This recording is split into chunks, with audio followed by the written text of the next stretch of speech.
Sebetulnya apa artinya moral? Moral itu bisa dipahami secara mudah, apa yang harus kita lakukan supaya kita bisa hidup dengan bahagia. Lalu bagaimana caranya kita tahu bahwa apa yang kita putuskan, keputusan-keputusan moral kita itu betul atau salah? Kita sudah berbicara bahwa untuk membuat keputusan moral, kita bisa menggunakan emosi atau perasaan-perasaan, kemudian juga akal budi, dan juga kitab suci.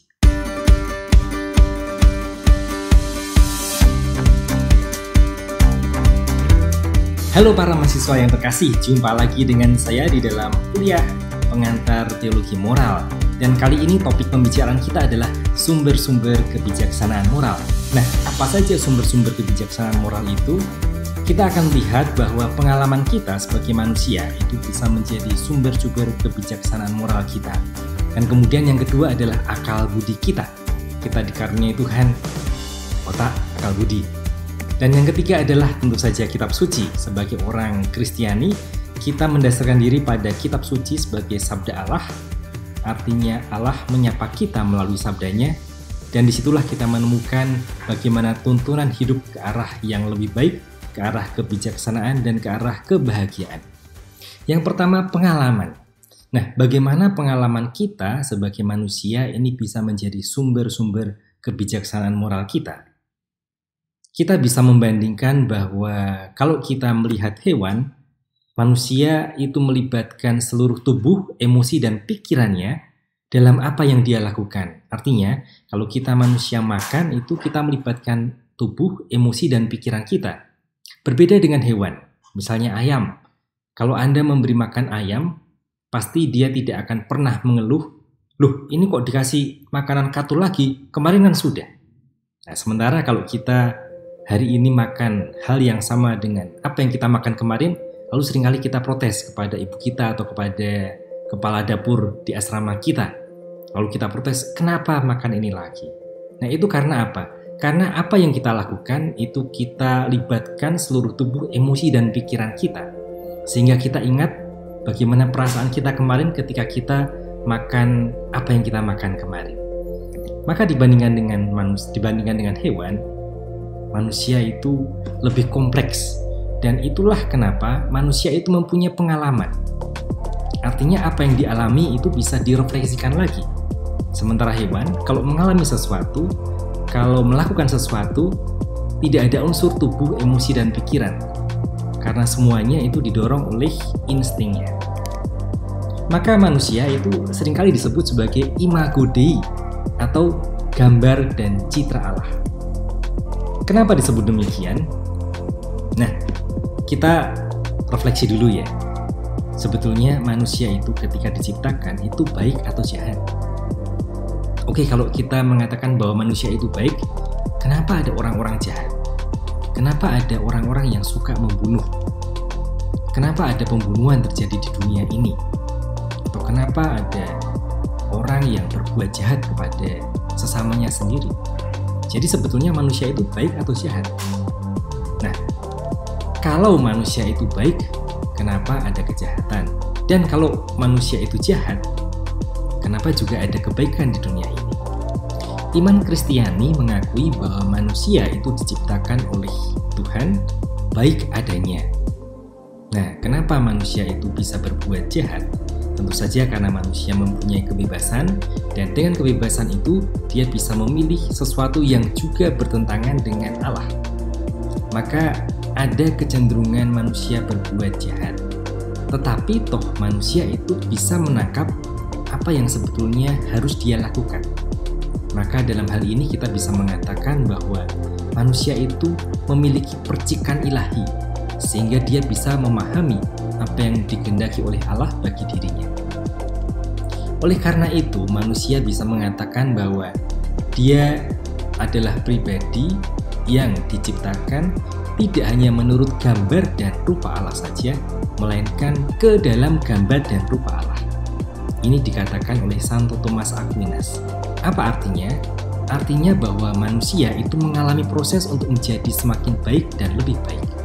Manusia harus mengalami proses ini. Dia mengalami proses jatuh bangun. Ada kejatuhan tetapi juga ada pertobatan. Dan dari pengalaman ini, manusia itu kemudian mengenal apa yang baik dan apa yang buruk bagi dirinya. Yang baik adalah sesuatu yang memberinya kesenangan, sukacita, kebahagiaan, dan di masa depan dia akan melakukannya lagi karena ini memberinya makna hidup, memberinya kebahagiaan. Tetapi kalau pengalaman itu disebut buruk, maka kemudian manusia juga belajar tidak akan melakukan hal ini lagi. Karena pengalaman ini tidak memberikan kesenangan atau tidak memberikan kebahagiaan bagi dirinya. Contoh mudah saja, misalnya ketika Anda masih kecil, kemudian Anda bermain-main dengan api, lalu kemudian Anda terbakar, panas, dan kemudian Anda belajar bahwa pengalaman ini tidak akan Anda lakukan lagi. Anda akan semakin berhati-hati dengan api. Nah, ini adalah pengalaman, sesuatu yang menjadi sumber kebijaksanaan moral kita. Maka kita sering mengatakan dia itu sudah banyak makan asam dan garam. Artinya seseorang itu sudah mempunyai banyak pengalaman sehingga dia mempunyai kebijaksanaan di dalam hidupnya. Nah, kita beranjak kepada sumber kebijaksanaan moral yang kedua, akal budi. Nah, manusia itu dikaruniai oleh Tuhan akal budi. Manusia diciptakan sebagai makhluk yang mempunyai rasio, yang bisa menimbang-nimbang, yang bisa mempertimbangkan, bisa berpikir. Nah, mempunyai akal budi itu tidak cukup.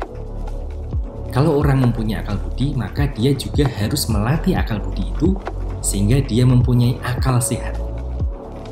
Orang bisa berpikir, tetapi kalau akal budinya itu tidak dilatih, maka bisa jadi dia akan kehilangan akal sehat. Dan dengan akal budi yang sehat ini, manusia dapat memahami apa yang disebut sebagai hukum kodrat. Nah, Anda jangan khawatir. Seringkali kita kesulitan mengartikan apa itu hukum kodrat. Nah, kita pelajari sedikit demi sedikit, pelan-pelan. Kalau kita bicara mengenai hukum kodrat, maka kita harus bicara juga bahwa di alam semesta ini ada hierarki hukum. Nah, maka nanti kita akan bicara mengenai hierarki hukum. Dan yang kedua nanti kita akan meneruskan dengan membicarakan karakteristik hukum kodrat. Kita lihat yang pertama. Apa itu hukum? Hukum itu adalah aturan-aturan rasional yang dirumuskan demi kesejahteraan bersama. Jadi, apa yang harus dilakukan manusia supaya orang bisa mencapai kebahagiaan bersama? Bukan hanya kebahagiaan dirinya saja, tetapi kebahagiaan dia bersama dengan orang-orang yang ada di sekitarnya. Nah, karena setiap orang itu mempunyai kehendak kemauan yang berbeda-beda, maka seringkali ada konflik. Nah, konflik ini diselesaikan dengan membuat konsensus dan aturan-aturan bersama.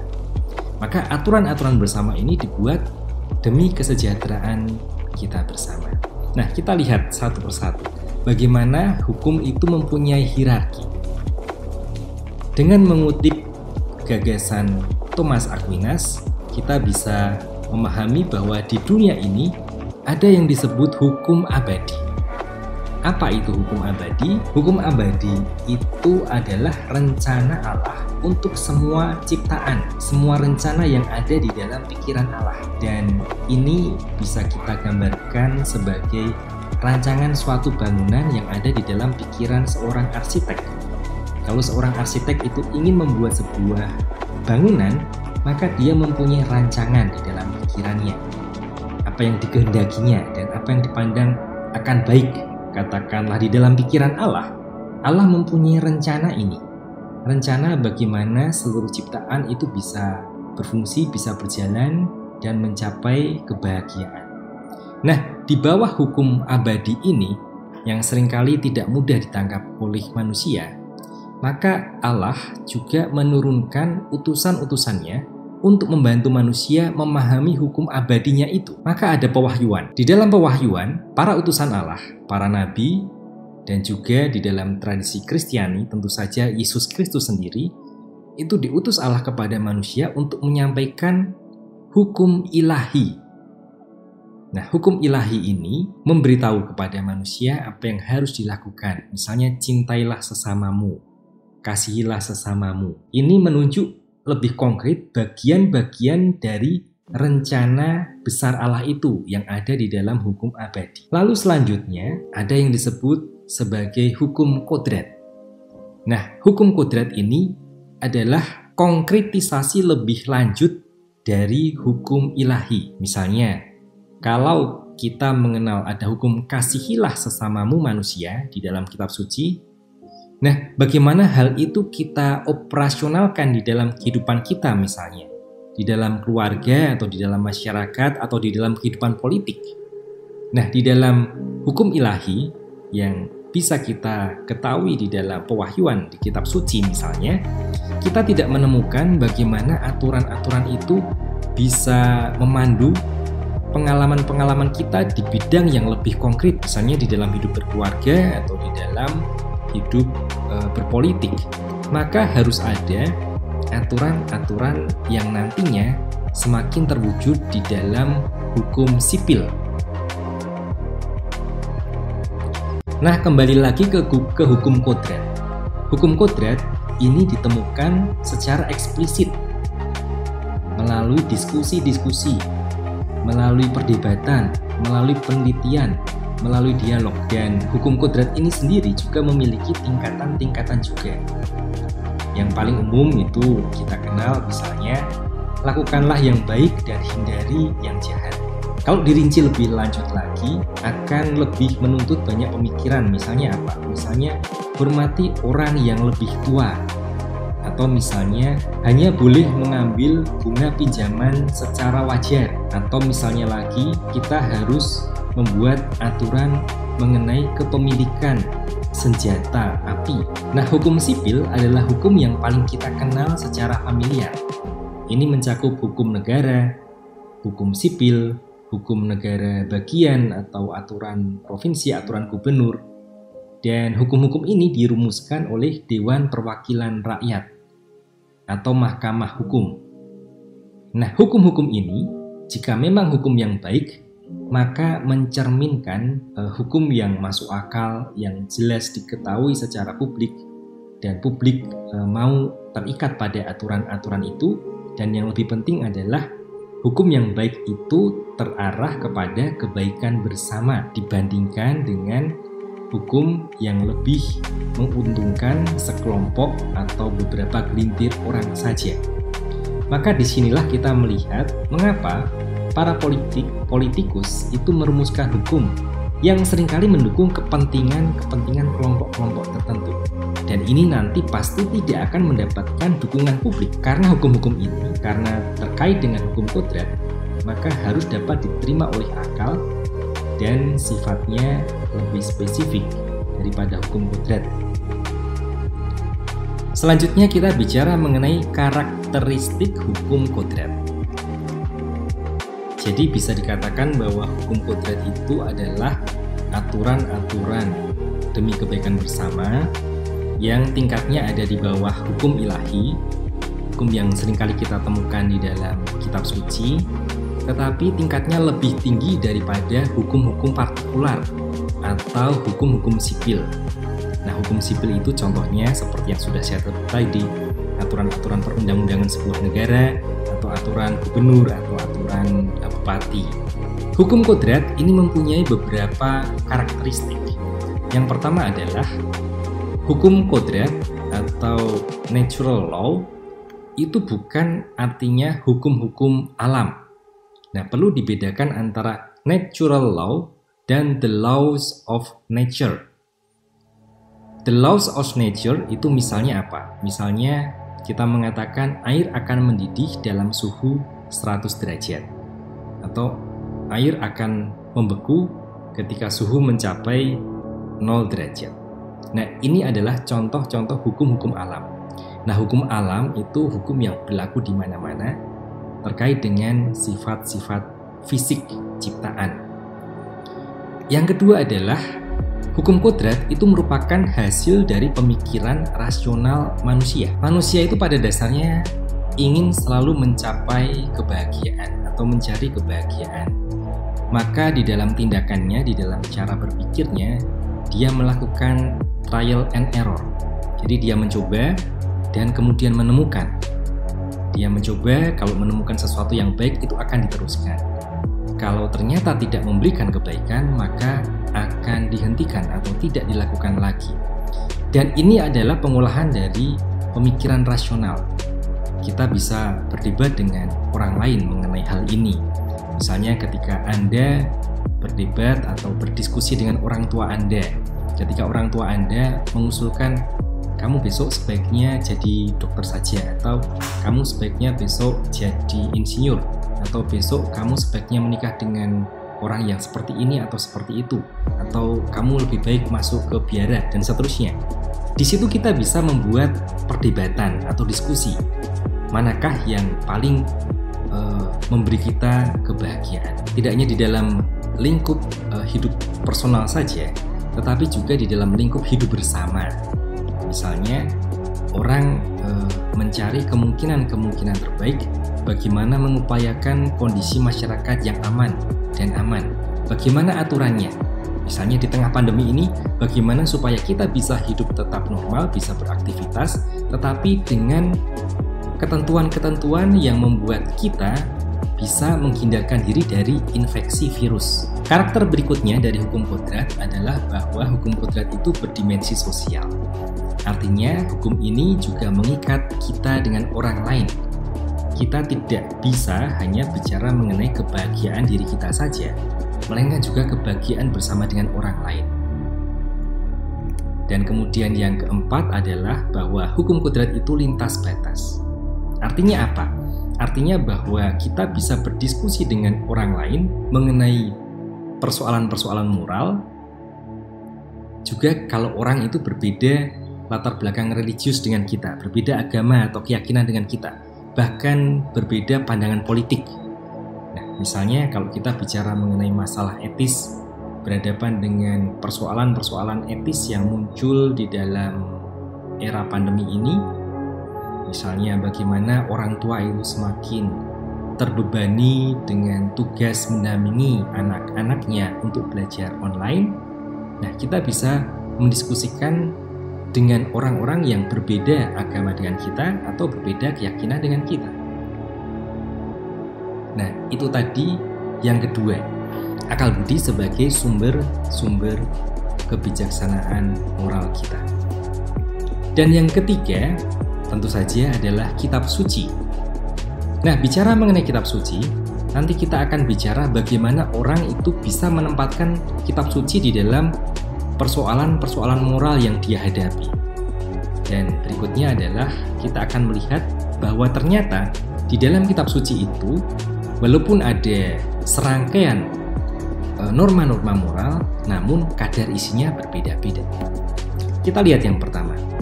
Ada orang yang melihat kitab suci itu sebagai satu-satunya jawaban atas segala persoalan. Semuanya itu dicari jawabannya di dalam kitab suci. Mulai dari persoalan keluarga bisa dicari jawabannya di dalam kitab suci. Urusan rumah tangga bisa dicari jawabannya di dalam kitab suci.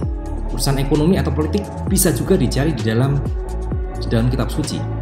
Nah, orang yang mendasarkan kitab suci sebagai satu-satunya jawaban untuk persoalan-persoalan moral akan jatuh ke dalam posisi fundamentalisme.